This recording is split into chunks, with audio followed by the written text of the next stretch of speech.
Glory to God. உங்களுக்கான இன்றைய வசனம் 2 கொரிந்தியர் 12ஆம் அதிகாரம் 9ஆம் வசனம். அதற்கு அவர், என் கிருபை உனக்கு போதும், பலவீனத்திலே என் பலம் பூரணமாய் விளங்கும் என்றார். ஆகையால் கிறிஸ்துவின் வல்லமை என்மேல் தங்கும்படி என் பலவீனங்களை குறித்து நான் மிகவும் சந்தோஷமாய் மேன்மை பாராட்டுவேன். கிறிஸ்துவுக்குள் பிரியமானவர்களே, நீங்கள் பலவீனத்தோடு இருக்கிறீர்கள் என்றால் கர்த்தர் வசனத்தின் மூலம் உங்களோடு பேசுகிறார். கர்த்தருடைய கிருபை உங்களுக்கு போதும். உங்களுடைய பலவீனத்திலே அவருடைய பலம் பூரணமாய் விளங்கும். கிறிஸ்துவின் வல்லமை உங்கள் மேல் தங்கும்படி உங்கள் பலவீனங்களை குறித்து நீங்கள் சந்தோஷமாய் மேன்மை பாராட்ட வேண்டும்.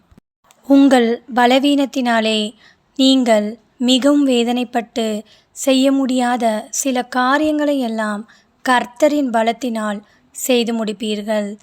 அவருடைய பலம் உங்கள் மேல் பூரணமாய் விளங்கும். ஆமேன். தேவன் தாமே உங்களை ஆசீர்வதிப்பாராக. ஆமேன்.